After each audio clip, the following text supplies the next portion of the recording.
Hi friends, welcome to our channel. ముందు భాగంలో వనవాసంలో ఉన్నప్పుడు ధర్మరాజు వేదాంతం మరియు ధర్మం గురించి ఎంతో క్లుప్తంగా వివరించాడు. ఆ సన్నివేశాన్ని మనం వివరంగా తెలుసుకున్నాం. ఈ వీడియోలో బ్రాహ్మణులు మరియు మునులు పాండవులను సందర్శించి ధర్మరాజుకి ధర్మం గురించి వివరిస్తారు.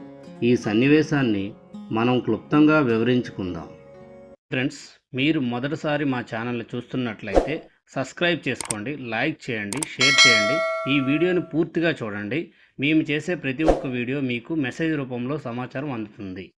వనవాసంలో పాండవులు అడవిలో ఉన్నప్పుడు పలుసార్లు బ్రాహ్మణులు మరియు మునులు వారిని సందర్శించారు.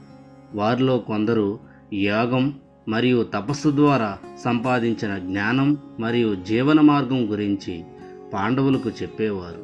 ముఖ్యంగా ధర్మరాజు ధర్మంపై ఎక్కువ మక్కువ ఉండడం వలన ఆయనకు మరింత లోతుగా ధర్మం గురించి వివరించేవారు. ధర్మం అంటే ఏంటో ఒకసారి తెలుసుకుందాం. బ్రాహ్మణులు మునులు చెబుతారు, ధర్మం అనేది కేవలం నియమాలు ఆచారాలు కాదని, అది మనిషి జీవన మార్గం, సత్యం, న్యాయం, క్షమ, దయ, కరుణ మరియు త్యాగం వంటి గుణాల సమాహారమని. ధర్మం అనేది ఎవరికైనా కష్టం వచ్చినప్పుడు వారికి సహాయం చేయడమే కాకుండా ఆ కర్మ వల్ల ఎవరికీ హాని జరగకుండా చూసే నైజం. మునులు ధర్మం గురించి ఏం చెప్పారో ఒకసారి చూసుకుంటే, పలు సందర్భాల్లో వారు పురాణ గాథలతో ధర్మం యొక్క విలువను చాటి చెప్పేవారు.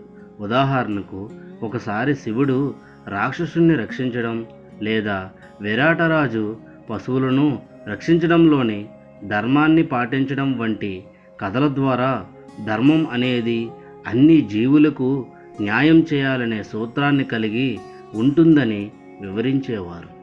పాండవులకు బ్రాహ్మణులు మరియు మునులు ఏం సందేశం ఇచ్చారో ఒకసారి చూసుకుంటే, వారు చెబుతారు, ప్రతి మనిషి తన జీవితం కష్టమైన ధర్మాన్ని వదలకూడదు. న్యాయబద్ధంగా జీవించి పరులకు ఉపకారం చేస్తేనే ఆత్మశాంతి లభిస్తుంది. ధర్మం అనుసరిస్తే దేవతలు కూడా మన వైపు నిలుస్తారు. ధర్మరాజు ఈ విషయాలను ఎంతో శ్రద్ధగా విని తన తమ్ముళ్లకు పంచేవాడు.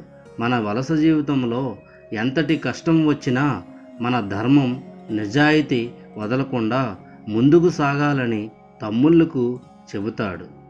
ఈ ఉపదేశాలు పాండవుల మనోధైర్యాన్ని పెంచాయి.